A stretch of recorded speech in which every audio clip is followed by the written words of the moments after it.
پالی اس خوبصورت دیہاتی گھر میں ٹھہرنے آئی۔ وہاں اس کو گھوڑا سواری اور تیرنا اور گائے کا دودھ نکالنا اور روٹی بنانا اور درخت پر چڑھنا سکھایا گیا۔ نارنیا میں جانوروں کو امن اور اطمینان اور خوشی میں بہت صدیاں گزر گئیں، اور جادوگرنی نے ان کو تنگ نہیں کیا۔ راجا فرینک اور رانی ہیلن اور ان کے بچے خوش رہے، اور ان کا دوسرا بیٹا آرچن لینڈ کا بادشاہ بن گیا۔ لڑکوں نے نمف دیویوں سے شادی کی اور لڑکیوں نے جنگل اور دریا کے دیو سے شادی کی۔ چراغ دان جو جادوگرنی نے جانے بغیر لگائی تھی، وہیں جنگل میں روشنی دیتی گئی، اور وہ جگہ چراغ کی ویرانگی کہی گئی۔ اور بہت سال بعد جب ہماری دنیا سے ایک بچی برفیلی رات کو وہاں آئی، تب بھی وہ روشن چراغ دان اس کو ملا۔ اور وہ مہم اس مہم سے کچھ خاص تعلق رکھتی ہے۔ وہ اس طرح ہے، وہ درخت جو ڈگری نے اپنے گھر کے پیچھے کے باغ میں لگایا تھا، وہ بہت خوب درخت تھا۔ ہماری دنیا کی مٹی میں بڑھنے کی وجہ سے، اور وہ بھی اذلان کی آواز سے بہت دور، اس میں وہ طاقت نہیں تھی جو نارنیا میں تھا۔ لہذا اس کا پھل ایسا نہیں تھا کہ مرنے والی عورت جیسے ڈگری کی امی تھی کو تندرستی بخش دے۔ تو بھی اس کا پھل انگلینڈ کے دیگر درختوں کے پھل سے بہت نمایاں تھا اور صحت بخش بھی تھا، حالانکہ پوری طرح جادوئی نہیں تھا۔ لیکن اس کے اندر اندر، یعنی اس درخت کی رگوں میں ہی، اس کو یاد تھا کہ میں نارنیا سے آیا ہوں، اور کبھی کبھی وہ ہلتا تھا جب ہوا نہیں چل رہی تھی۔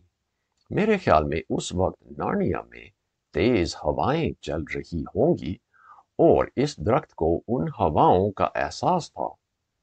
جیسے بھی ہو، بعد میں ثابت ہوا کہ اس کی لکڑی میں کچھ جادو تھا، کیونکہ جب ڈگری بڑا ہو گیا اور وہ ایک مشہور پروفیسر تھا اور بہت زیادہ سفر کرنے والا، اور کیٹرلی گھر اس کا تھا، اس پورے علاقے میں ایک طوفان آیا جس سے وہ درخت گر گیا۔ تو اس کا خیال تھا کہ ٹکڑے ٹکڑے کر کے جلانے کے بجائے اس نے اس لکڑی سے ایک الماری بنوائی اور پھر اس کو اپنے بڑے دیہاتی گھر میں رکھ دیا۔ لیکن اس نے خود اس کا جادو کو معلوم نہیں کیا تھا، کسی اور نے ایسا کیا تھا، اور اسی سے تمام آنا جانا اس دنیا اور نارنیا والی دنیا کے درمیان ہونے لگا، جو آپ دوسری کتابوں میں پڑھ سکتے ہیں۔ جب ڈگری اپنے ماں باپ کے ساتھ بڑے دیہاتی گھر میں شفٹ ہوئے، تو انہوں نے ماموں اینڈرو کو بھی ساتھ لیا، کیونکہ ڈگری کے باپ نے کہا، ہمیں اس کو غلط کام کرنے سے روکنا تو ہے، اور یہ اچھا نہیں کہ خالہ لیٹی کو اس کا ہر وقت خیال رکھے۔ ماموں اینڈرو نے پھر سے جادو کرنے کی کوشش نہیں کی، اس نے اتنا تو سیکھ لیا تھا، اور بوڑھا ہونے پر وہ کافی اچھا انسان بھی بن گیا تھا، اور اس کی خود غرضی کم ہو گئی۔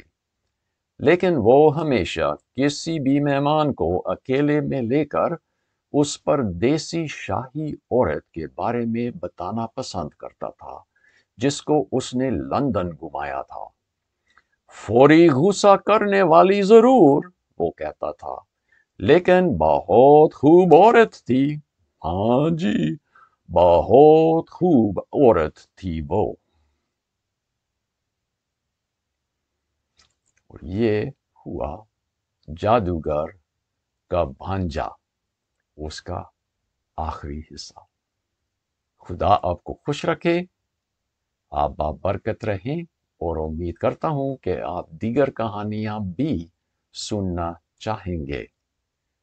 ان کے نام نیچے دی ہوئی ہیں۔ مصنف کے بارے میں، کلائیو سٹیپلز لیوس، جو اپنے دوستوں میں جیک کے نام سے جانا جاتا ہے، سن 1898 میں پیدا ہوا۔ لوئس جے آر آر ٹولکین کا بہت اچھا دوست تھا۔ ٹولکین نے لارڈ آف دی رنگز کا ناول لکھا تھا۔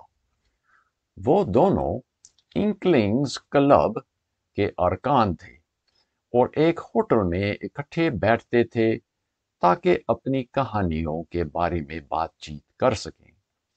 لوئس کو پریوں والی کہانیوں اور قدیم قصوں کا بہت شوق تھا۔